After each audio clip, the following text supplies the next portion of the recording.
மீண்டும் ஒரு காணொளி வாயிலாக நண்பர்கள் அனைவரையும் சந்திப்பதில் மகிழ்ச்சி அடைகிறேன். இன்றைய தினம் இந்த காணொளியில் ஆசிரியர் போட்டி பரீட்சைக்கு தயாராகின்ற நண்பர்களுக்காக இயந்திர உள்ளீடு மற்றும் வெளியீடு சார்ந்த நுண்ணறிவு வினாக்களுடைய தொகுப்பாக இந்த காணொளி அமைந்திருக்கிறது. இந்த காணொளியை பார்வையிடுவர்கள் யூடியூப்ல எங்களோட வீடியோ பார்க்குறதுங்களா இருந்தால் கட்டாயம் என்னுடைய யூடியூப் சேனலை சப்ஸ்கிரைப் பண்ணி உங்களோட ஆதரவு தாங்க. அதே நேரம் நீங்கள் ஃபேஸ்புக்கில் பார்க்குறாக்கள் இருந்தால் கட்டாயம் என்னுடைய பேஜை ஃபாலோ பண்ணுங்கள். உங்களோட கருத்துக்கள் எதுவாக இருந்தாலும் கமெண்ட் பண்ணுங்கள். இந்த வீடியோவில் நாங்கள் ஸ்பெஷலாக என்ன பார்க்க போகிறோம் என்றால், இந்த கேள்வியை எப்படி இலகுவாக அணுகலாம், அதே போல் இந்த கேள்விக்கு விடையளிக்கிறதுக்கு எவ்வளோ குயிக்காக இந்த கேள்விக்கு விடையளிக்கிறதுக்கான ஷார்ட்கட்டுகள் எப்படியெல்லாம் இருக்குமுங்கிறத பார்ப்போம். ஓகே, வாங்க கேள்விக்குள்ளே போகலாம். ஓகே, இதுதான் கேள்வி. முதல்ல நான் கேள்வியை வாசிக்கிறேன். அதுக்கப்புறம் இந்த கேள்வியை நம்மளோட பாஷையில் எப்படி புரிஞ்சுக்கணுமென்றதை பார்ப்போம். அதுக்கப்புறம் இந்த கேள்விக்கு எப்படி விடையளிக்கலாம், எப்படி ஷார்ட்கட்டில் விடையளிக்கலாம்ங்கிறத பார்ப்போம். கேள்வி என்னண்டா, ஒரு இயந்திரம் எண்களை குறிப்பிட்ட விதியின்படி இடமாற்றம் செய்கிறது. அது எண்களை ஏறு வரிசையில் ஒரு படியில் ஒரே ஒரு எண் மட்டுமே நகரும். சரிதான், ஏறு வரிசையில் அடுக்குகிறது. ஒரு படியில் ஒரே ஒரு எண் மட்டுமே நகரும். பின்வரும் உள்ளீட்டை கவனித்து வினாக்களுக்கு விடையளிக்கவும். உள்ளீடு ஒன்று தான் தந்திக்கிறாங்க. என்ன? 73, 18, 92, 45, 27, 81. இதுதான் கேள்வி. கீழே உள்ளதெல்லாம் வாய்ச்சிங்கன்னா என்னண்டு இந்த பேசிக்ஸ் தெரியாட்டி நமக்கு என்னண்டே விளங்காது. இந்த கேள்வி என்ன விளக்கம் ஒன்றுமே சரியா. முதல்ல இந்த கேள்வி நம்மளோட பாஷையில் விளங்கி கொள்வோமா? என்ன விஷயம்டா, இந்த இலக்கங்களை தந்து இதை வேறு வரிசைப்படுத்தணுமா? அது கம்ப்யூட்டர் என்ன செய்யும்டா, ஒரு தடவையில் ஒரு இலக்கத்தை தான் என்ன செய்யும், ஒரு வரிசைப்படுத்தும். மிகுதி இலக்கத்தை அப்படியே எழுதிடும். எப்படி? உதாரணத்துக்கு பார்த்தீங்கன்னா 18 இதை மட்டும் தான் என்ன செய்யும், ஒரு வரிசைப்படுத்தும். முதல் தடவையில் 18 மட்டும்தான் ஒரு வரிசைப்படுத்துவார். மற்ற இலக்கத்தை 18 விட்டு போட்டு மிச்ச இலக்கத்தை அப்படியே எழுதி விட்டுருவார். எப்படி? 73, அது மாதிரி 92, 45, 27, 81, 56 இப்படி எழுதி விட்டுருவார். இப்போ திரும்ப ரெண்டாவது ஸ்டெப் அவர் நகரும் போது ஏற்கனவே 18 வந்து இருக்கும். சரிதானே? 18 நம்ம சோப்பில் எழுதி கொள்வோம். ஏற்கனவே 18 மாற்றிட்டார். ரெண்டாவது நகரும் போது திரும்ப 18 எழுதுவார். இரண்டாவது 27 எழுதுவார். 27 எழுதினார்டா மிகிதத்தை அப்படியே எழுதுவார். 73, 92, 45, 81, 56 ரெண்டாவது ஸ்டெப்பில் எழுதுவார். மூன்றாவது ஸ்டெப்புக்கு எழுதும்போது 3 இலக்கத்தை எடுத்துக்குவார். எப்படி? 18, 27, 45, ஏன் அடுத்த பெரிய இலக்கம் 27க்கு அடுத்ததாக 45 தான். இன்னைக்கு 45, திரும்ப 45, 73 இருக்கிறத திரும்ப அதே மாதிரி மூணாவது ஸ்டெப்பில் எழுத போகிறார். 73, 92, 81, 56. அப்போ இங்கே என்ன நடக்குது? திரும்ப இருந்த 45 இந்த இடத்துல இல்லாமல் போகுது. சரிதானே? 45 அடுத்த ஸ்டெப்புக்கு வரும்போது இல்லாமல் போகுது. அடுத்த ஸ்டெப்பில் முன்னிக்காகி வருது. ரைட். இப்போ திரும்ப பார்ப்போம். நாலாவது அதே மாதிரி ஆர்டர் பண்ணி வந்தாருண்டா. நாலாவது ஆர்டர் பண்ணி பார்ப்போம் எப்படி வருதுன்றத பாருங்க. 18, 27, 45, 56. ஓகே, 56. அப்போ 56 வந்து என்ன செய்யும்?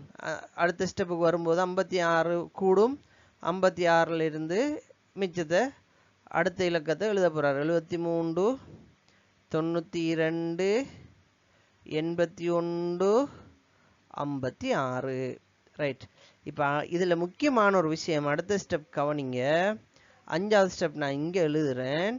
இப்போ ஏற்கனவே ஒழுங்குபடுத்தினத்தில் பார்த்தீங்கன்னா 56க்கு அடுத்ததாக 73 இருக்கு. பாருங்க, இந்த இலக்கத்தில் மேலே உள்ள இலக்கத்தில் பார்த்தீங்கன்னா 56க்கு அடுத்ததாக வேறு 45க்கு பிறகு 56 இருக்கு. இந்த 56க்கு அடுத்ததாக வேறு இலக்கம் எதுவும் இல்லை. 73 தான் அடுத்த பெரிய இலக்கம். அப்போ இந்த 5வது ஸ்டெப்பில் அப்படியே வாரதுனால 73 மாற்றம் பெற வேண்டிய அவசியம் இல்லை, அப்படியே வருது. அப்போ 18 சரிதானே, 18 பார்த்துக்கொள்ளுங்க, 27 45 56 சரிதானே, 56 மாத்திட்டோம். 73 அப்படியே இருந்துச்சு, அது ஓர்டர்ல இருந்துச்சு. இவர் செஞ்ச வேலை 81 மட்டும்தான் முன்னுக்கு ஆக்கினத்தோட 93 நீங்க பாத்தீங்கன்னா இதுல இருந்த 92, இந்த 92 வந்து 81க்கு முன்னாடி இருந்ததுனால இந்த 81 தூக்கி நம்ம இதுல 5வது ஸ்டெப்ல போட்டதோட 93 கடைசியால ஆட்டோமேட்டிக்கா போயிடுவார். எனவே இந்த இலக்கம் அத்தனையும் கிட்டத்தட்ட இதுல 7 இலக்கம் இருக்குது. 1 2 3 4 5 6 7, இந்த 7 இலக்கம் இருக்கு. இந்த 7 இலக்கத்தையும் வந்து இவர் ஏறு வரிசைப்படுத்துறதுக்கு 5 படிகள் போய்க்கிறாரு. இந்த மெஷின் வந்து 5 படிதான் இந்த இலக்கங்களுக்கு எடுத்துக்கிறார். அப்ப இதுல கேட்டுக்கிற கேள்வி, முதலாவது கேள்வி என்னன்னு சொன்னா, இந்த உள்ளீட்டினை முழுமையாக வெளியீடாக பெற மொத்தமா இப்படி ஒரு ஸ்டெப் வாரத்துக்கு பார்த்துக்கொள்ளுங்க, இப்படி ஒரு ஸ்டெப் வாரத்துக்கு 18 27 45 56 எத்தனை ஸ்டெப் போக வேணும் என்று கேட்டீங்க. அப்ப நம்ம எத்தனை ஸ்டெப் போய்கிறோம்? 5 ஸ்டெப் போய்கிறோம். சரிதானே, ரைட். இப்ப இதுல நமக்கு கேள்வி வரலாம், இப்படி நாம எழுதிக்கிட்டு ஓர்டரை எழுதிக்கிட்டு இருந்தா டைம் போகுமே, நம்ம பார்த்து எழுதிக்கிட்டு இருந்தா டைம் போகுமே என்ற ஒரு சிக்கல் நமக்கு வரலாம். ரைட். இப்ப நாம அதுக்கு என்ன செய்யலாம்டா, இதுக்கு நாம் ஒரு ஷார்ட்கட் எடுப்போம். இப்போ பாருங்க என்ன ஷார்ட்கட் எடுக்க போறோம்ன்றதை பாருங்க. இது எல்லாத்தையும் அள்ளிங்க.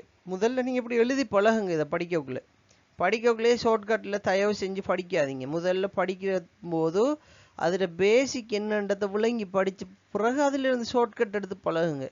அப்போதான் உங்களுக்கு இதே மாதிரி வேற கேள்வி வந்தாலும் அதிலிருந்து நீங்கள் ஷார்ட்கட் செய்யலாம். நம்மட நிறைய பேர் விடுற பிள்ளை என்னண்டா ஷார்ட்கட் போட்டு பேசிக்ஸ் தெரியாம படிக்கிற, வேற கேள்வி வந்தோடனே என்னண்டு விளங்காம மாட்டிக்கிற.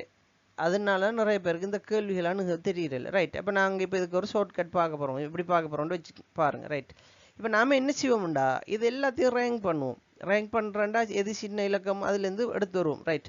18 சரிதானே, ரைட். அப்ப நம்ம இதை பார்க்கும்போதே நமக்கு என்ன செய்யணும், கண்ணால தெரியும் நம்ம இப்படி முன்னுக்கு போடுறோம்ண்டு. சரிதானே. அப்ப 18 முதலாவது ஆள் 1, முதலாவது மாறுற ஆள் 18. Okay, right.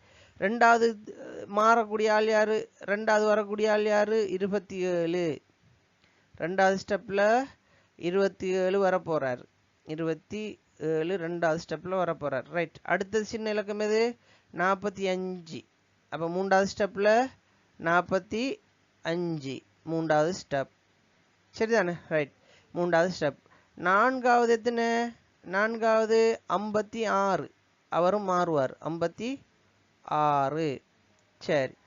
அஞ்சாவது ஸ்டெப் வரும்போது 56 இருக்காருன்னு, 56 இருக்காரு பார்த்துக்கொள்ளுங்க. 56 இருந்தா அஞ்சாவது ஸ்டெப்ல இருந்து 73 ஆட்டோமேட்டிக்கா என்ன செஞ்சிடும், இதுக்கு அடுத்ததாக 45 பார்த்துக்கொள்ளுங்க. 45 அப்புறம் 56 சாரி 27 45 மூன்றாவது ஸ்டெப். நான்காவது ஸ்டெப் வந்து 56, நான்காவது ஸ்டெப் 56. நீங்க பார்த்து வரணும். ரைட். அடுத்தது என்ன செய்வீங்க, 56 45 எல்லாம் முன்னுக்கு வந்துட்டு, 27 எல்லாம் முன்னுக்கு வந்துட்டு, மீதி எப்படி வரப்போகுது, இதுல மீதி வரப்போகுது 73 81 92. நம்ம இதுல எதையும் மாத்தல. நம்ம அஞ்சாவது ஸ்டெப் மாத்தின இதை மட்டும்தான், அஞ்சாவது ஸ்டெப் மாத்தின இதை மட்டும்தான். எப்படி மாத்தின, இந்த 81 இது இவ்வளவு ஆர்டருக்கு எழுதி வரும்போது இந்த 4 ஸ்டெப்பை எழுதினத்தோட அஞ்சாவது ஸ்டெப்புக்கு இருந்த ஆர்டர் எப்படின்னா இப்படிதான் இருந்த. அஞ்சாவது எழுத வேண்டிய நேரம் 83 71 91 92 இப்படிதான் இருந்த. இந்த ஆர்டர்லாம் இருந்து நம்ம செஞ்சது 5வது நபராக இவரை தூக்கி என்ன செஞ்சது, சாரி, இவரை தூக்கி இந்த ஆர்டர்ல நான் மாறி எழுதுறேன், கவனிச்சு கொள்ளுங்க. 5வது ஸ்டெப் முடிஞ்சதோட அது எப்படி இருக்கேன்டா இந்த ஆர்டர்ல இருக்கிற மாதிரி பாருங்க. 92, அதுக்கு முதல் 73, அதுக்கு பிறகு 81. அப்ப எப்படி இருக்குது? 73, 92, 81. அப்ப 5வது நாங்க மாத்திரால் இவர் தான், சரிதானே? 5வது மாத்திரால் இவர் தான். அப்ப அந்த 5வது ஸ்டெப்போட என்ன செய்யுதுண்டா இது, இந்த 81 இதுக்கு நடுவுல மாறினோட மற்ற இலக்கம் அதே மாதிரியே இருக்குது. அப்ப அதுல எந்த மாற்றமும் இல்லை. Okay right. அப்ப நாங்க அதை என்ன செய்யறோம், அப்படியே எழுதுறோம். அப்ப 5வது ஸ்டெப் எழுதும் போது 73, 81, 92 இந்த 5 ஸ்டெப்பையும் இதை 5வது என்று எழுதி வச்சுக்கொள்ளுங்க. ஓகே, இப்படி நீங்க எழுதினா திரும்ப திரும்ப எழுத தேவையில்லை. நீங்க இந்த ஓர்டரை கவனிச்சு எழுதினீங்கன்னா திரும்ப திரும்ப எழுத தேவையில்லை. அப்ப மொத்தம் நீங்க என்ன செய்யலாம், இதுக்கு விடை அளிக்கும் போது சொல்லலாம், இந்த உள்ளீட்டின் முழுமையான உள்ளீட்டை பெற 5 தடவைகள் தான் தேவைப்படுது என்று விடை அளிக்கலாம். ரைட். 3வது செய்முறையில் இடப்புறத்திலிருந்து 5வதாக உள்ள எண் எது என்று கேட்டிக்கிறாங்க. ரைட். இதுல பாருங்க 1, 2, 3, 4, 5. அப்ப இங்க வரும்போது 3வது செய்கையில நம்ம என்ன செய்யறோம், 3 வரைக்கும் எழுதுறோம். இது 3ஐயும் எழுதுறோம். எழுதி போட்டு 3வது செய்கையில எழுதும் போது நம்ம என்ன செய்யணும்டா, திரும்ப இந்த லைனுக்கு தான் பார்க்கணும். சரி, இந்த லைனுக்கு தான் மேல தந்திக்கிற ஆர்டர் தான் பார்க்கணும் நாங்க. நீங்க இதையே ஒரு ஓரத்துல எழுதி வைக்கணும். நீங்க எடுத்த ஆர்டர் ஒரு ஓரத்துல எழுதி வைக்கிறீங்க. எழுதி வச்சு போட்டு கேள்வி வருவது எப்படின்னு கேட்டா, 3வது செய்முறையில் இடதுபுறத்திலிருந்து 5வதாக உள்ள எண் எது என்று கேட்டா நீங்க என்ன செய்ய போறீங்க, இந்த 3ஐயும் பாக்குறீங்க. ரைட். 45 வரைக்கும் வந்ததுக்கு பிறகு சரிதானே, 45, 56, 3வது ஸ்டெப்ல 45 வரைக்கும் தான் வந்திக்குது. வந்ததுக்கு பிறகு நீங்க அடுத்து என்ன செய்ய போறீங்க, இந்த ஓர்டரை கவனிக்கிறீங்க.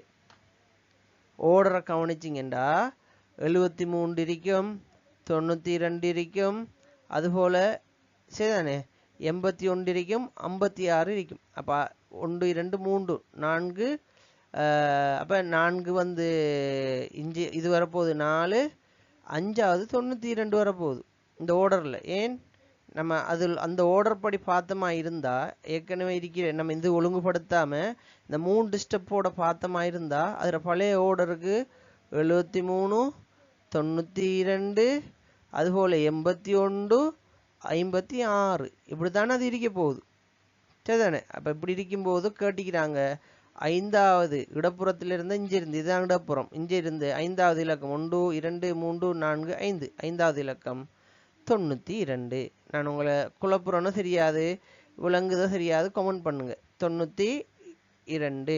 இதுல குழம்புறதுக்கு ஒன்றும் இல்லை, மிக இலகுவாக இதை விளங்கிக் கொள்ளலாம். Okay right. இப்படி கேட்டா நாங்க என்ன செய்வோம், இந்த ஸ்டெப் எழுதுவோம். சரி, இப்ப இந்த ஸ்டெப்பை நம்ம எழுதி வச்சுக்கோம். திரும்ப 56, 73, 81, 92. ரைட். 5வது ஸ்டெப் ஆகல் இவங்க உள்ள பேரும் 5வது ஸ்டெப் ஆகல், இவரு 4வது ஸ்டெப் ஆகல். ரைட். இப்ப அடுத்த கேள்வி, எந்த செய்முறையில் 18, 27, 45 என்றவாறு எண்கள் ஆரம்பத்தில் ஒழுங்காக அமைந்திருக்கும்? எந்த செய்கையில் 18, 27, 45 எப்போ ஆர்டர்ல வரும்னு கேட்டிக்கிறாங்க. எந்த செய்கையில்? 3வது செய்கையில். அழகா விடை அளிச்சிடலாம். ரைட். 4வது செய்முறையில் வலது கோடியில், சரிதான், 4வது செய்முறையில் வலது கோடியில் உள்ள எண் யாது என்று கேட்டிக்கிறாங்க. இப்ப 56 எடுத்துட்டோம்டா, 4வது ஸ்டெப்ல நம்ம 56 எடுக்கிறோம். இந்த 56 தூக்கினோம்டா அதுக்கு பிறகு வலது பக்கம் இதானே, இதான் வலது, கவனிச்சு கொள்ளுங்க. இப்படி வரும்போது இது இடது, இது வலது. அப்ப 56 தூக்கினமா இருந்தா 56க்கு பிறகு உள்ள இலக்கம் என்ன இருக்குது, 56க்கு பிறகு 56 எடுபட்டா 81 தான் இருக்கு. அப்ப அதுக்கான விடை என்ன எழுத போறோம் நாங்க, 4வது செய்முறையில் வலது கோடியில் உள்ள எண் 81. சரியா? ரைட். இப்ப பாருங்க 18, 27 2 ஸ்டெப் மட்டும் 2 ஸ்டெப் 18, 27 2 தான் மற்றதெல்லாம் என்ன இருந்த மாதிரியே இருக்கு. அப்ப இதுல கேட்டிக்கிறது எத்தனையாவது செய்முறை, 2வது செய்முறை. எங்களுக்கு அழகா 18 27 மட்டும் வந்து இது உண்மையிலே நீங்க செஞ்சு ஃபார்ம் ஆகினீங்கண்டா இதை எழுதி ஃபார்ம் ஆகினீங்கண்டா கண் பார்வையில இந்த கேள்விக்கு விட அளிக்கலாம். நாங்க பார்த்து இதை எழுதிட்டு எல்லாம் இருக்க தேவையில்லை, கண் பார்வையிலே என்ன செய்யலாம், விடையளிக்கலாம். ரைட், நான் திரும்ப ஒருக்கா இந்த கேள்வியை ஆர்டர் பண்ணி காட்டுறேன், எப்படி ஆர்டர் பண்றேன்னு. நம்ம முதல்ல ஒவ்வொன்றா எழுதினோம் தானே, அப்படி எழுத தேவையில்லை. நாங்கள் என்ன செய்யலாம், முதலாவது 18 எழுதுங்க, 18க்கு 1 என்று போட்டு வைங்க, சரிதானே, 1. திரும்ப 27, 27க்கு 2. இப்போ ஒரு வேளை எப்படி கேள்வி வந்தா இரண்டாவது படிமுறையில் எப்படி எண்கள் அமைந்திருக்குன்னு கேட்டா நாங்கள் 18ஐயும் 27ஐயும் இரண்டாவது படிமுறை என்று எழுதிட்டோமா. எழுதினதுக்கு பிறகு மீதம் எழுத எப்படி எழுத போறோம், 73, 92, 45, 81, 56 இப்படிதான் எழுதணும், சரிதானே. இந்த ஆர்டர்லாம் வரணும். ரைட், அந்த ஆர்டர் நமக்கு எப்போ கிடைக்குமாட்டா, நாம இந்த இலக்கங்கள் ஒரு ஓரத்தில் எழுதி வச்சு போட்டோம். இப்படி ஒரு ஓரத்தில் நீங்கள் என்ன செய்யுங்க, இப்படி ஒரு பேப்பரில் இப்படி கேள்வி வருதுண்டா இப்படி ஒரு ஓரத்தில் என்ன செய்யுங்க, பென்சிலால் அழகாக எழுதுங்க. முதலாவது 18 போடுங்க, திரும்ப 27 போடுங்க, திரும்ப 45 போடுங்க, திரும்ப 56 போடுங்க, 73, 81, 92. இதில் இது முதலாவது படி மாறினுச்சு, இரண்டாவது படி, மூன்றாவது, நான்காவது, அஞ்சாவது பார்த்தீங்கன்னா இதெல்லாம் மாறி வரும்போது 73 முன்னுக்கே இருக்கும், அதெல்லாம் முன்னுக்காய் போனோடனே பேலன்ஸ் ஆகிற ஆள் 73 மட்டும், 73ல இருந்து தான் 73, 92, 81. இதுக்கு முதல்ல எல்லாம் பேலன்ஸ் ஆகினோடனே இந்த ஸ்டெப் வரக்குள்ள இது ஆல்ரெடி இருந்தா கம்ப்யூட்டர் என்ன செய்யாது, அதை திரும்ப எடுக்காது, அதை ஆர்டர் பண்ணாது. அது ஏற்கனவே ஆர்டர்ல இருக்கிறதுனால அது ஆர்டர் பண்ண போறது ஒரே ஒரு இலக்கத்தை தான், எதை, இந்த 81 தூக்கி நடுவில் போடும் 5வது ஸ்டெப்புக்கு. மற்ற 4 ஸ்டெப் முடிஞ்சு 5வது ஸ்டெப்புக்கு தூக்கி நடுவில் போட்டோன்னே 5 ஸ்டெப்ல இந்த மொத்த லைனும் என்ன செஞ்சிடும், ஆர்டர் ஆகிரும். இதுதான் இதோட ட்ரிக், இதுதான் இதுக்கு இருக்கக்கூடிய ஷார்ட்கட் ட்ரிக். அப்போ நாங்கள் என்ன செஞ்சிருவோம், அதுக்கேற்ற மாதிரி 5வது ஸ்டெப்புக்கு தூக்கி ஆளை போட்டு வச்சதுக்கு பிறகு இப்போ என்ன செய்வோம், கேள்வி கேட்போம். 3வது செய்முறையில் இடதுபுறத்தில் 5வதாக உள்ள எண் யாது என்று கேட்டா நீங்க 3 வரைக்கும் கவனிங்க, 3 வரைக்கும் கவனிங்க. கவனிச்சதுக்கு பிறகு இந்த ஓர்டரை பாருங்க, சரிதானே, இந்த ஓர்டரை பாருங்க. இந்த ஓர்டரை பார்த்து என்ன செய்வீங்க, அதுல இருந்து எழுதி வந்தா சரி. இப்ப நீங்க முதல் இப்படி ஒரு இடத்துல எழுதி வச்சுட்டு டக்குன்னு என்ன செய்யலாம், உங்களுக்கு கன்ஃபியூஸ் ஆயிருந்தா இதை எழுதலாம் டக்குன்னு 18, 27, 45 என்று எழுதி போட்டு 45 வரைக்கும் எழுதிட்டீங்களா. ரைட், உள்ள இலக்கத்தை எல்லாம் வெட்டி வாங்க, பென்சிலால் வெட்டி வாங்க, எழுதின இலக்கத்தை எல்லாம் வெட்டி வாங்க. வெட்டி வந்தீங்கடா இதுல 1, 2, 3 இருக்கு. ரைட், அப்ப இது 4, 5வது யாரு, இவர் 5. அப்ப பென்சிலால வெட்டி வந்தீங்கன்னா கூட என்ன செய்யலாம், உங்களுக்கு அதை கண்டுபிடிச்சிடலாம், அப்படியும் செய்யலாம். ரைட், அடுத்த கேள்வி கேட்டிக்கிறாங்க பாருங்க. அடுத்த கேள்வி எப்படி கேட்டிக்கிறாங்கண்டா, எந்த செய்முறையில் 18, 27, 45 என்று அமைந்திருக்கும். 3வது செய்முறையில் நம்ம இங்க போட்டதுனால ஈஸியா போட்டுரும். ரைட், 4வது செய்முறையில் வலது கோடியில் உள்ள எண் யாது என்று கேட்டிக்கிறாங்க. ரைட், அப்ப 1, 2, 3, 4 நம்ம 56 வரைக்கும் போட்டுட்டோம். அப்ப 56 வரைக்கும் போட்டாச்சு. 56 வரைக்கும் போடுபட்டுட்டா கடைசி ஆகிறாள் யார், 81. இதுதான் வலது பக்கம் கடைசியில் ஆகிறார். அப்ப 81. அப்ப எனக்கு என்ன செய்யலாம், வேகமா விட அழிக்கலாம். நான் அதுக்காக டென்ஷன் ஆக தேவையில்லை. அப்ப என்ன செய்யலாம், இதை 81 இதுக்கு வேகமாக விட அழிக்கலாம். ரைட், இப்ப கேட்டிக்கிறத பாருங்க. 18, 27 2 தான் வந்தீங்க. அப்ப 2வது ஸ்டெப், இந்த 2வது ஸ்டெப்ல என்ன செஞ்சிடும், இது அவ்வளோ இதே மாதிரி மாறிடும் என்கிற முடிவுக்கு நம்ம வரலாம். ஓகே, அப்ப இந்த கேள்வி உங்களுக்கு இலகு. இது மட்டும் இல்லை, எழுத்துக்கள் வரும். அதே போல 2 படிகள்ல இந்த இலக்கம் மாறும். இப்ப நம்ம பார்த்தது ஒரு எழுத்தை மாத்துறது, ஒரே ஒரு இலக்கத்தை மட்டும், சரிதானே, ஒரு தடவை மட்டும் மாத்துறது. இது மாதிரி இன்னும் சில கேள்விகளை 2 முறைகளோ ஒரே நேரத்தில் 2 எழுத்தை மாத்தும், எழுத்துக்களை மாத்தும், பெரிய எழுத்துக்கள் சின்ன எழுத்துக்கள் என்று வரும். அப்படியான கேள்விகளை நம்ம தொடர்ந்து பார்ப்போம். அதுக்கு எப்படி விடையளிக்கலான்றதை பார்ப்போம். அப்ப இந்த பகுதி உங்களுக்கு கிளியராக இருந்தால் கட்டாயம் கமெண்ட் பண்ணுங்கள். இல்லை விலங்குகள் என்றாலும் கமெண்ட் பண்ணுங்கள். நான் இதை அப்லோட் பண்ணுவேன். உங்களுக்கு ஒரு வேலை விலங்குகள் என்றால் இன்னும் ஏதாவது இலகுவான முறையில் இருக்கான்னு பார்த்து நான் அப்லோட் பண்ணுறேன்.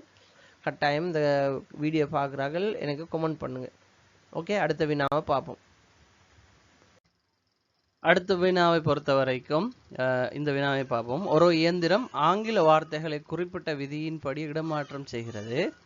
அது வார்த்தைகளை ஆங்கில அகர வரிசைப்படி இடதுபுறமாக அடுக்குகிறது.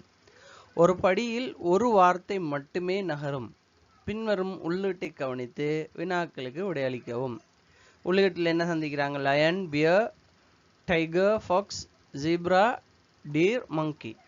அப்போ இந்த மாதிரியான சொற்கள் தந்திருக்கிறாங்க. இதில் என்னென்னு சொன்னால், இடமிருந்து வலமாக ஆங்கில அகர வரிசைப்படி இந்த சொற்கள் எல்லாம் வந்து ஒழுங்குபடுத்தப்படுகிறதுங்கிறது தான் இந்த வினா. இப்போ ஒரு தடவையில் ஒரு படியில் ஒரு ஸ்டெப்பில் இந்த மெஷின் ஒரு வார்த்தையை மட்டும்தான் இடமாற்றம் செய்யும் என்று சொல்லிக்கிறாங்க. ரைட், பார்க்கலாம். நாங்கள் இதை முதல்ல நாங்கள் என்ன செய்வோம்? ஒழுங்குபடுத்துவோம். எப்படி? இப்போ A to Z என்று வருகிற போது இதில் A இல்லை, ஆனால் B இருக்குது. பிக்கு அடுத்ததாக C இல்லை, D இருக்குது. சரிதானே? E இல்லை, F இருக்குது. ரைட். அப்போ அந்த ஒழுங்குல நாங்கள் முதல்ல இந்த வார்த்தைகளை என்ன செய்யலாம்? ஒழுங்குபடுத்தலாம். ரைட். ஒழுங்குபடுத்துறதுக்கு நாங்கள் இப்போ வார்த்தைகளை எழுத போகிறோம் இல்லை. சரிதானே? வார்த்தைகளுக்கு இலக்கம் போட போகிறோம். இலக்கம் போட்டு அதை ஒழுங்குபடுத்த போகிறோம். Okay, right. பார்க்கலாம் எப்படியாண்டு. ரைட். இப்போ பார்த்தீங்கன்னா தரப்பட்டிருக்க சொற்களை நான் அப்படியே இங்கே எழுதி வச்சுக்கிறேன். Lion, bear, tiger, fox, zebra, deer, மங்கின்னு சொல்லி நான் எழுதி வச்சுக்கிட்டு அதுக்கு வரக்கூடிய அகர வரிசை ஒழுங்கை இலக்கமிட போகிறேன் நான். ரைட். எப்படி? பியர்ங்கிறது முதலாவது ஒன்று என்று ஒழுங்குபடுத்திக்கிறேன் நான். ஒன்று இலக்கம் ஒன்று போட்டிக்கிறேன் பியர்ங்கிறது. ரைட். ரைட். அடுத்தது பிக்கு பிறகு டி. சி இல்லை, டி வாரதுனால இதுக்கு 2 2 இலக்கம் போட்டுருவேன். ரைட். இலக்கம் 2. நாங்கள் இலக்கத்தை சீர எழுதுவோம். இலக்கம் எப்படி எழுதலான்றதை பாருங்க. பிக்கு வந்து 1 போடுவோம். ரைட். டிக்கு 2. அடுத்தது சி இல்லை, எஃப் இருக்குது. ரைட். அப்போ இதுக்கு 3. எஃப்ஐ ஜேகேஎல் எம் எம் இருக்குது. M 4. N O P Q R S T T இருக்குது. டிக்கு 5. U V W X Y Z L M L இருக்குது. எல் வந்து 4 வரும். அப்போ நாங்கள் எல்லுக்கு 4 இலக்கம் கொடுக்கணும். அதுக்கு பிறகுதான் எம்முக்கு இலக்கம் கொடுக்கணும். அப்போ L 4, L M 5, T 6, right, Z 7. அப்போ இதுக்கு இலக்கங்கள் போட்டிருக்கிறோம். ரைட். நாங்கள் இப்படி இலக்கம் போட்டோம்டா இதை வச்சு நாங்கள் என்ன செய்யலாம்? ஒழுங்குபடுத்துறது எங்களுக்கு இலகுவாக இருக்கும். ரைட். அப்போ இதில் முதல்ல எங்களுக்கு கேட்டிக்கிற கேள்வியை பாருங்க.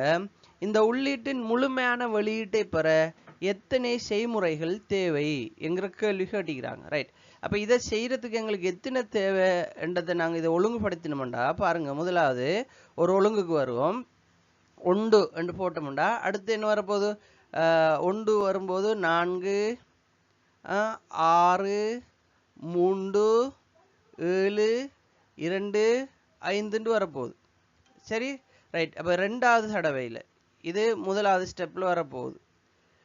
2வது ஸ்டெப்பில் வாரது 1, 2, 4, 6, 3, 7, 2, 5 வரப்போகுது. 3வது ஸ்டெப்புக்கு 1, 2, 3, 4 என்ன இருக்குது? 3வது ஸ்டெப்புக்கு 3 போட்டுட்டோம். திரும்ப 4 ஓர்டரில் வருது. அடுத்தது 6, 7, 5 என்று வரப்போகுது. ரைட். 4வது ஸ்டெப்பில் பார்த்தோம்டா 1, 2, 3, 4 ஆல்ரெடி அந்த ஓர்டர்லேயே தான் இருக்குது. அப்போ 4 நாங்கள் மாற்றல. சரிதானே? நாங்கள் செய்ய வேண்டியது ஒன்றே ஒன்று தான். இது இந்த 6, 7, 5 இருக்கும்போது இந்த 5 வந்து 4 பக்கத்துல கொண்டு வந்தமா இருந்தால் 6 7 அதுவா ஓர்டர் ஆயிரும். 6 7 அதுவாக ஓர்டர் ஆகிரும். அப்படி வார்த்தைகள் தார நேரம் அப்ப 6 7. அப்ப எங்களுக்கு இதுல பாத்தீங்கன்னா மொத்தம் 4 படிகள் மட்டும்தான் இதை ஒழுங்குபடுத்துறதுக்கு தேவைப்பட்டிக்குது. சரிதானே? 4 படிகள் மட்டும்தான் இதை ஒழுங்குபடுத்துறதுக்கு தேவைப்பட்டிக்குது. அப்ப நாங்க என்ன செய்ய போறோம்னு சொன்னா, இலக்கங்கள் தந்தாலும் அல்லது எழுத்துகளோ வார்த்தைகளோ எது தந்தாலும் இப்படி இலக்கத்தை போட்டு வச்சமா இருந்தால் திரும்ப திரும்ப அதை எழுத தேவையில்லை.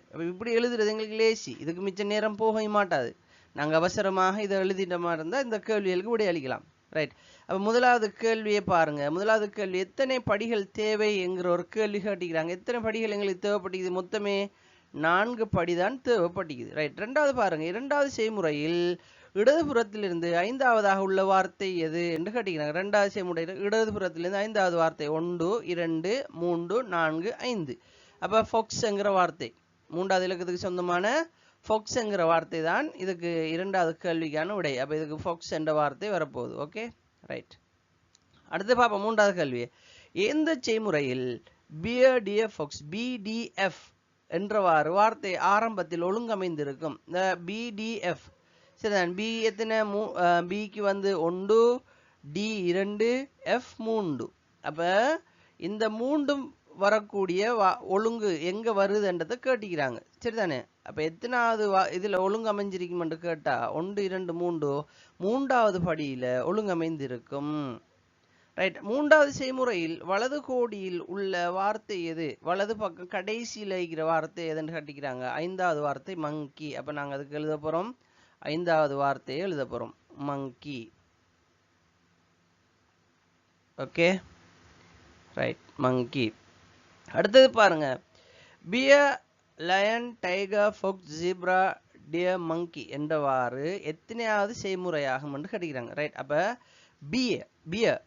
பியர்ங்கிறது எத்தனை? 1. அதுக்கு பிறகு எல் 4 1 4 என்றது அடுத்தது டிக்கு 6. அப்ப இந்த ஆர்டரை கேட்டிக்கிறாங்க 1 4 6.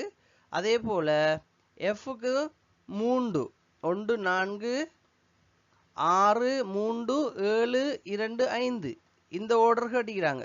அப்ப அது முதலாவது படியில வரக்கூடியது. சரிதானே? ரைட். அப்ப இதைத்தான் கேட்டிக்கிறாங்கன்றக்குள்ள நாங்க இதுல எத்தனாவது செய்முறை? முதலாவது செய்முறை என்று நாங்க இதுக்கு விடையளிக்க போறோம். ரைட். இது வந்து உண்மையிலே இந்த நுட்பம் தெரிஞ்சா இப்படியான கேள்விகள் செய்யறதுக்கு மிக இலகுவாக நாங்க செய்யலாம். இதை ஒன்று நாங்க கண் பார்வையிலே செய்யலாம், எழுத கூட தேவையில்லை. எங்களுக்கு வந்து இதை எழுதிக்கிட்டு இருக்க கூட தேவையில்லை. எங்களுக்கு முதலாவது படி கேட்டா நாங்க முதலாவது படி என்றதை நாம இலக்கத்தை மட்டும் வச்சு பார்த்தாலே நமக்கு விளங்கிடும். இப்போ உதாரணமா நம்ம எழுதாம வாய் மூலமாக கூட இதை செய்யலாம். முதலாவது படி கேட்ட நாங்க என்று சொல்லுவோம் பியர் டியர், அதுக்கப்புறம் ஃபாக்ஸ் என்று சொல்லுவோம். அப்ப நம்ம இதுக்கு ஏற்ற மாதிரி என்ன செய்யலாம், பார்த்து கூட இதை ஒழுங்குபடுத்தி இந்த வினாவை விரைவாக செய்யற மாதிரி இருக்கும். ரைட். எனவே நீங்க இந்த ஷார்ட்கட்டையும் பயன்படுத்தி கொள்ளலாம் அப்படியான கேள்விகளுக்கு. ரைட். இதுக்கு அடுத்ததாக இலக்கங்கள் 2 அடியாக மாறுறது இது கொஞ்சம் கஷ்டமான ஒரு கேள்வியாக இருக்கும். அந்த கேள்வி எப்படி வருதுங்கிறத பார்ப்போம். அடுத்த வினாவை பார்ப்போம் எப்படி வருதுன்றது. ஓகே, அடுத்த வினா பார்த்தீங்கன்னு சொன்னால் இது கொஞ்சம் டிஃப்ரெண்டான வினா. ஒரு உள்ளீட்டில் வந்து ஒவ்வொரு தடவையும் நாங்க இது அவுட்புட் பண்ணும்போது இந்த இலக்கங்களை என்ன செய்யும், 2 படிகள் அது மாற்றும். எப்படின்னு சொன்னா தரப்பட்டிருக்கிற வினா பாருங்க. ஒரு இயந்திரம் எண்களை குறிப்பிட்ட விதியின்படி இடமாற்றம் செய்கிறது. அது ஒரு படியில் 2 எண்களை ஒரே நேரத்தில் நகர்த்துகிறது. Double shifting. வளைஞ்சா ஒரு நேரத்துல 2 இலக்கங்களை நகர்த்துதான். எப்படி 2 இலக்கங்கள் நகர்த்துது அதை சொல்லிக்கிறாங்க. மிகச்சிறிய எண்ணை இடதுபுறமும் மிகப்பெரிய எண்ணை வலதுபுறமும் அடுக்குகிறது. அப்படி எப்படின்னு சொன்னா இந்த தரப்பட்டிருக்கிற இலக்கங்களை பாருங்க. இந்த தரப்பட்டிருக்கிற இலக்கங்கள்ல எது மிக சிறிய இலக்கம்? மிக சிறிய இலக்கம் 17. மிகப்பெரிய இலக்கம் எது? 93. அப்ப இது ஒரு ஷிஃப்ட்ல வந்து அடுக்கும் போது எப்படி அடுக்கும்னு சொன்னா 17 முதலாவது போட்டு 93 ஆக தொங்கல்ல கொண்டே போட்டுரும். அப்ப நடுவுல இருக்க இலக்கங்கள் என்ன செய்யும், அந்த ஆர்டருக்கு அது கொண்டு வரும். ரைட். இப்ப நாங்க என்ன செய்ய போறோம்னா இந்த இலக்கத்தை நாங்கள் நம்பரைஸ் பண்ண போகிறோம். முதலாவது நாம் இந்த இலக்கம் அவ்வளோத்துக்கும் நம்பர் கொடுக்க போகிறோம் ஒரு ஓர்டருக்கு. சரிதானே? எப்படி எந்த ஓர்டரில் வருமென்றதை நாங்கள் நம்பராக கொடுத்தோம்டா நாங்கள் அடுத்த படிகள் என்ன செஞ்சிடலாம், வேகமாக எழுதிடலாம். இலக்கங்கள் எழுதுறத வேகமாக படி எழுதிடலாம். Okay right. இப்போ நாங்கள் என்ன செய்ய போகிறோம், முதலாவது இலக்கங்கள் எழுதுவோம். 42, அடுத்தது 17, 89, 35, 64, 93, 21, 58. ரைட். அப்போ இதுக்கு நாங்கள் முதலாவது செய்ய வேண்டிய வேலை என்ன, நாங்கள் இதை ஓர்டர் நம்பரை எழுதுறது, என்ன ஓர்டரில் வரும்ன்றது. அப்போ 17 முதலாவது வரும், ஏன்னா 21 இரண்டாவது வரும். அதுக்கு அதை விட பெரிய இலக்கம் என்ன இருக்கு, 35 இருக்கு. அப்போ 35 மூன்றாவது, 35 42 நான்காவது, 58 5, 64 6, 83 7 ஏழாவது, ரைட். 93 எட்டாவது. ரைட். இப்போ முதல் படியில் ஃபர்ஸ்ட் ஸ்டெப்பில் என்ன வரப்போகுது, 1 8 தொங்கலில் வரப்போகுது. சரிதானே? தொங்கலில் வருமெண்டா மிச்சாக்கள் ஓர்டருக்கு வருவாங்க. எப்படி, 4 7 3 6 2 5. இது முதலாவது ஸ்டெப். ரெண்டாவது ஸ்டெப்புக்கு என்ன வரப்போகுது, சேம் 1 2 4 வரும். 7 வருமா, 7 வராது. ஏன், 8 நாங்கள் கொண்டு வந்த மாதிரி 7ஐயும் இதே ஸ்டெப்லேயே கொண்டு வருவோம். அப்போ 7 8 இங்கே வந்துடும். 7 8 வந்துட்டா அடுத்த ஆர்டர் அப்படியே வரப்போகுது. 3 6 2 கொண்டு வந்துட்டோம் நாங்கள் ரெண்டாவது ஸ்டெப்புக்கு 5. சரிதானே? அப்போ இந்த ஆர்டரில் அது வரப்போகுது. அப்போ 1 2 4 3 6 5 7 8 இரண்டாவது ஸ்டெப்பில் 7 8 வந்துட்டு. ரைட். இப்போ திரும்ப மூன்றாவது ஸ்டெப் எழுத போகிறோம். மூன்றாவதுக்கு 1 2 3 4. சரிதானே? 4 எழுதிட்டோம். அடுத்தது என்ன செய்ய போகிறோம், நாங்கள் 6 கொண்டு வர போகிறோம். எங்கே கொண்டு வர போகிறோம், இந்த 6 7 கிட்ட வரப்போகுது, பின்னால் ஓர்டர் ஆக போகுது. அப்போ 5 5 பாரு 6 7 8. அப்போ இந்த 3 ஸ்டெப்லேயே எல்லா இலக்கங்களும் ஒழுங்குபடுத்தப்பட்டதை பார்க்கலாம். உங்களுக்கு இது விலங்கல் என்றால் நான் ஒரு திரும்ப ஆர்டர் பண்ணுறேன், பார்த்துக்கொள்ளுங்க எப்படி ஆர்டர் ஆகுதுண்டு. எங்களுக்கு முதல் ஸ்டெப்பில் என்ன சொல்லிக்கிறாங்க, முதலாவது ஸ்டெப்பில் இலக்கம் 1. சரிதானே? முதலாவது வர வேண்டிய இலக்கமும் இரண்டாவது வர வேண்டிய இலக்கமும் ஆர்டர் ஆகும். அப்போ மற்ற இலக்கங்கள் அப்படியே இருக்கும். சரிதானே? ரைட். அப்போ இரண்டாவது ஸ்டெப்பில் 1 சரிதானே 2 வரப்போகுது. 1 2 வருது. திரும்ப 4 சரிதானே. 4 பிறகு 7 இருக்கு. இந்த 7 என்ன செய்யும், இங்கே 7 8 வந்துடும், இங்கே ஓர்டர் ஆகிரும். சரிதானே? அப்போ 7 ஓர்டர் ஆகினா அதை மிச்சமிக்கிறது 3 6 5. ஓகே. ஏன், இந்த இரண்டுமே என்ன செஞ்சுட்டு இங்கே இருந்த இரண்டும் ஓர்டர் ஆகிட்டு. ரெண்டாவது ஸ்டெப்புக்கு 2 தான் ஓர்டர் ஆகினேன். ஓகே. அப்போ 2 7 ஓர்டர் ஆகினேன். ரைட். இப்போ மூணாவது ஸ்டெப்பில் பாருங்க, 1 2. மூணாவது ஸ்டெப்பில் ஓர்டர் ஆக வேண்டியால் யாரு, 3 3 6. சரிதானே? 7க்கு அடுத்தது 6 தானே. ரைட். அப்போ 6 7 8 போனாருண்டா 3 ஓர்டர் ஆகினார்டா மிச்சம் இருக்கிற 4 5 இடையில வந்துடுவார். அப்போ இடையில வந்தா 1 2 3 4 5 6 7 8 இந்த ஓர்டர் அதே ஓர்டருக்கு வந்துடும். அப்போ நாங்கள் என்ன செய்யலாம், இப்படி இலகுவாக ஓர்டர் பண்ணலாம். ஆர்டர் பண்ணினா இப்போ இருக்கிற கேள்விகளுக்கு நாங்கள் விடை அளிப்போம். முதலாவது கேட்டுக்கிறாங்க பாருங்க, இந்த உள்ளீட்டின் முழுமையான வெளியீட்டை பெற எத்தனை செய்முறை தேவை? எத்தனை செய்முறையில் நம்ம செஞ்சிருக்கிறோம், இதில் 3 செய்முறை. ரைட். 3 செய்முறை. ரைட். இரண்டாவது செய்முறையில் இடதுபுறத்திலிருந்து மூன்றாவதாக உள்ள எண் எது? இடதுலேருந்து மூன்றாவது இருக்கிறது என்னது, 4. அப்போ அதுக்கான விடைய 4. எவ்வளோ ஈஸியாக விடை அளிக்கலாம் பாருங்க. இதை ஆர்டர் பண்ணினா ஈஸியாக விடை அளிக்கலாம். ரைட். முதலாவது செய்முறையில் வலதுபுறத்திலிருந்து இரண்டாவது இடத்தில் உள்ள எண் எது? வலதுபுறத்தில் இருந்தா இங்கிருந்து வரப்போகுது. இரண்டாவது இருக்கிற எண் எது, என்ன 5. ரைட். அடுத்தது பாருங்க, 17 21 30 இந்த ஃபைனல் ஆர்டரை கட்டிக்கிறாங்க. இந்த ஃபைனல் ஆர்டர் என்பது எத்தனையாவது செய்முறை? இறுதி செய்முறை, மூன்றாவது செய்முறை. ஓகே. ரைட். இரண்டாவது செய்முறையில் வலதுபுறத்திலிருந்து நான்காவதாக உள்ள எண் எது? வலதுபுறத்திலிருந்து 4ஆவதாக உள்ள 2வது செய்முறையில் 6 இருக்கிறார். இங்கிருந்து பார்க்கும்போது 6 இருக்கிறார். அப்போ இதுக்கான விடை 6. அப்போ இந்த கேள்வி மெஷினரிங்கிறது நாம இதை முத பார்த்தா மட்டும்தான் நமக்கு பயமா இருக்கும். இந்த கேள்வி நமக்கு தெரியுமோ தெரியாதோ, இதை எப்படி செய்யற குழப்பம் இருக்கும். ஆனா இந்த கேள்வியை இப்படி நாங்க ஷார்ட்கட்டை ஒன்றை பயன்படுத்தின மாதிரி இருந்தா மிக இலகுவாக செஞ்சிடலாம். நாங்க இலக்கங்கள் எழுதினா தான் கன்ஃபியூஸ் ஆகும். இலக்கங்களுக்கு நம்பர் போட்டு நீங்க சைட்ல எழுதி பாருங்க, அல்லது நீங்க மனக்கணக்கில் செய்யக்கூடிய ஆட்களா இருந்தா கூட லேசி உங்களுக்கு. இது நான் நினைக்கிறேன் எழுதுறதை விட அந்த அந்தந்த இலக்கங்கள் எழுதுறதை விட அதுக்கு ஒரு ரேங்க் போட்டு நீங்க அதை எழுதி வாரது லேசி. அது எங்களுக்கு எந்த குழப்பத்தையும் ஏற்படுத்தாதுங்கிற என்ன செய்யலாம், நாங்கள் அழகாக எழுதலாம் என்று நான் நம்புகிறேன். Okay right. இந்த வீடியோ உங்களுக்கு பிடிச்சிருந்தா கட்டாயம் சப்ஸ்கிரைப் பண்ணுங்கள், பெல் பட்டன் கிளிக் பண்ணுங்கள். நம்மளோட வீடியோ தொடர்ந்து வரும், கட்டாயம் பாருங்கள். ஃபேஸ்புக்கில் பார்க்குறாக்களா இருந்தால் ஃபாலோ பண்ணுங்கள். மீண்டும் ஒரு சுவாரஸ்யமான வினா தொகுப்போடு உங்களை சந்திக்கிறேன். நன்றி.